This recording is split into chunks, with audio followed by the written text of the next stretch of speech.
This is Hidden Killers Week in Review. A look back at the most prolific stories of the week. This is Hidden Killers with Tony Brueski. Here now, Tony Brueski. Whether McClelland's just incompetent and really, really not detailed and bad at his job, which I guess may be the case, or this is a purposeful railroading job against Richard Allen. Either way, the effects are the same to Richard Allen. It doesn't necessarily mean what the intent was. It means anything. Incompetence or ill will still affects him the same way. At what point can we look at McClelland and go, okay, you are not qualified to handle this case. Like, you're not qualified to even do your job. So, I mean, is there a point where another court can look at this and go, okay, there needs to be a different prosecutor here because this person, they can't seem to handle the basics of their job. And at worst, maybe there's something else happening. I mean, is there a path for something like that?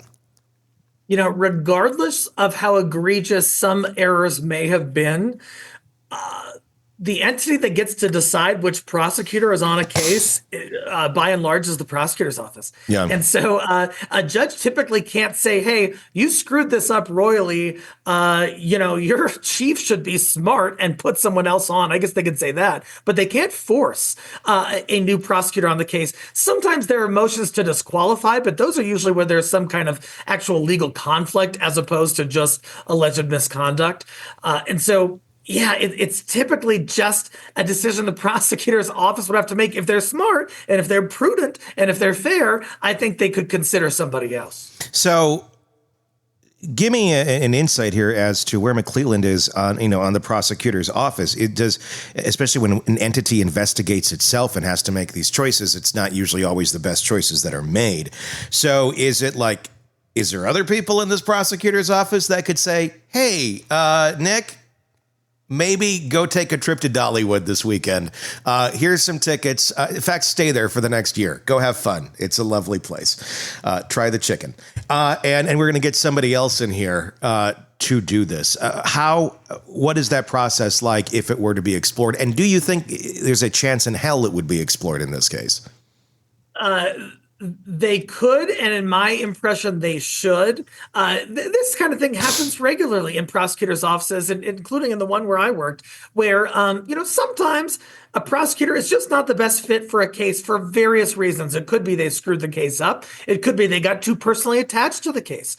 It could be that there is something in that prosecutor's background that compromises their objectivity in terms of decision making. And so for those reasons, prosecutors are often rotated out. There are new prosecutors that come onto cases, and especially with one that has been plagued with such allegations of misconduct, I think it'd be a smart move for the prosecutors to get somebody else on it.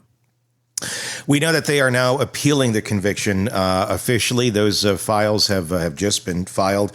Where does it go from here with this appeal? What court does it go to? What judge is going to be seeing this? What are the next steps in the future timeline here in the case against Richard Allen? So oftentimes the first, so there's a doctrine called exhaustion of remedies, where the defense has to go up the ladder kind of to each individual court, expressing their grievances and requesting a new trial or vacation of the conviction.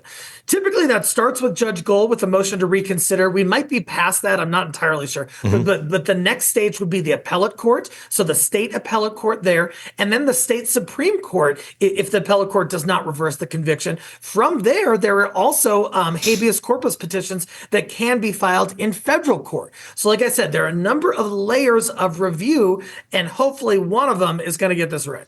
So basically, we're looking at if it's not going to Gull first, we're going to go to state, and then if they say yes, let's play out the possibilities here. They say yes, it looks like you should be able to appeal this. Is that just the state going, Gull has to go back and review this again, or is the state able to make a call here and say, tell me what this means?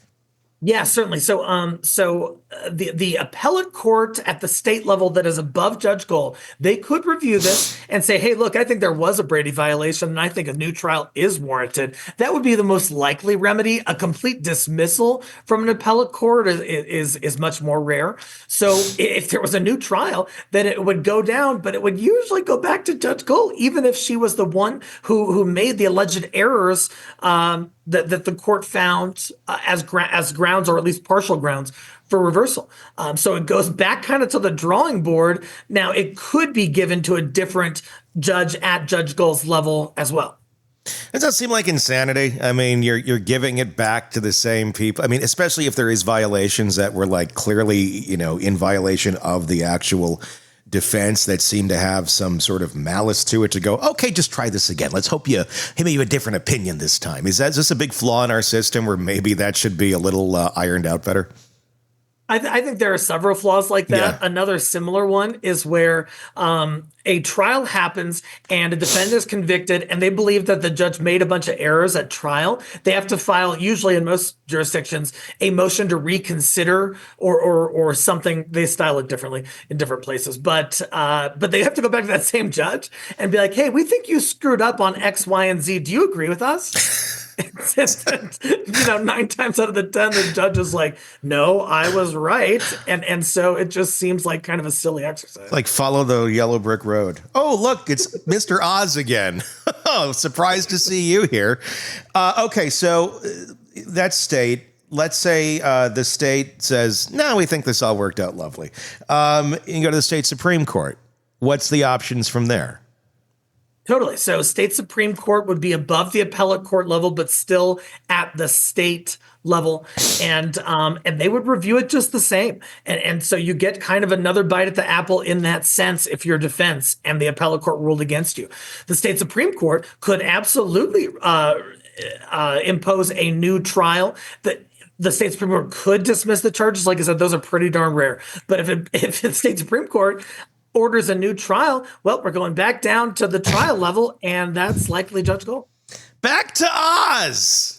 Damn it. Haven't we established all the remakes of Wizard of Oz suck? Don't do it. Okay. And let's say it fails there too at the Supreme Court level. And it seems like all roads lead back to Gold for the most part. Habeas corpus with the federal level. What happens on that one? Yeah, those are less often granted than like a direct appeal at the state level. So it's kind of a Hail Mary. It's kind of a last-ditch effort to obtain some relief for the defense. But every now and again, they are granted. The federal court disagrees with the state court's rulings and orders a new trial. Sometimes, even when a new trial is ordered, a bond is issued pending that new trial. But in this case, with 2 child deaths, I don't see that happen. Is there, I know you had mentioned, like, they could, even on a state level or a state Supreme Court level, if they decide it goes back, they could say, okay, we're going to find a different judge here.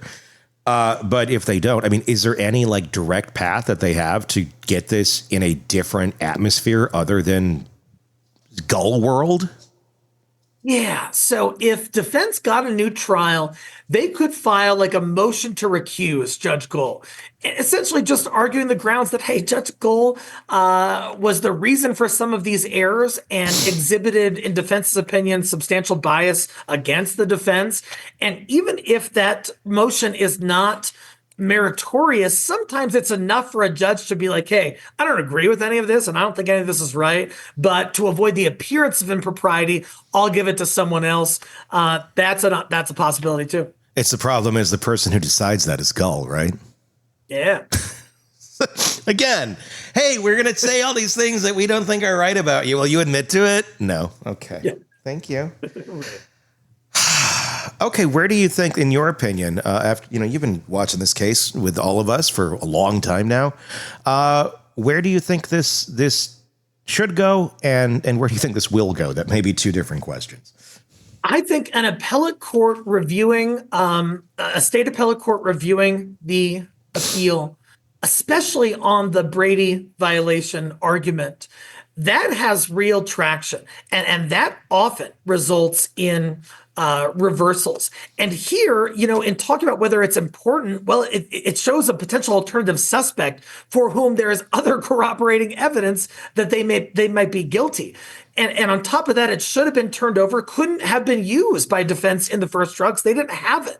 And so the most fair option is a retrial. And I think that there is at least a reasonable likelihood of Richard Allen prevailing on that ground, or at least I think that's his strongest ground of appeal.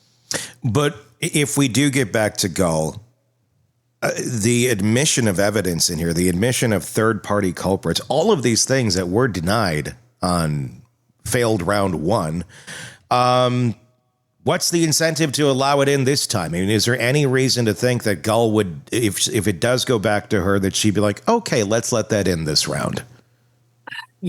Judge Gull, as biased as any judge could be, they also don't want to get reversed. That looks bad for them. That looks bad for retention. I don't know if they're elected out there, judges out there, or if they're appointed, but it's just not a good look either way. And so, and she kind of has an out, because she could be like, hey, look, I didn't think there was enough alternative suspect in the first trial, but now with these letters, hey, I didn't know about that either. That gives me enough to meet the threshold of allowing an alternative suspect. She could kind of dance around it and let it in a way that might be self-serving, but also helpful for Richard Allen. Do you think she'd recuse herself? I mean, she obviously, it's been brought up many, many, many times, and every time the answer is no. I don't see her doing it at any point in this, but I mean, at some point, do you just get sick of it and go, hey, you know what? Obviously, y'all got your opinions. For just the sake of this, another qualified judge can handle this. I'm going to go to Dollywood too, and I'm going to enjoy the funnel cakes for a week. What could happen here? That's the thing, is that I think the smart move for her, even if she thinks she did nothing wrong, would be to say, like you said, there's another qualified judge who can handle this just the same. And even though I don't agree with any of the allegations against me, I want to preserve the integrity of this judicial process, of this judicial district, and I want to avoid the appearance of impropriety. I'm going to hand it off. I think that would be the smart move. Do personal feelings get in the way of making a smart move sometimes? Sure they do. Craving non-stop true crime updates? Press subscribe now and get the latest cases, analysis, and expert commentary delivered straight to your feed. Only from the Hidden Killers podcast and True Crime Today.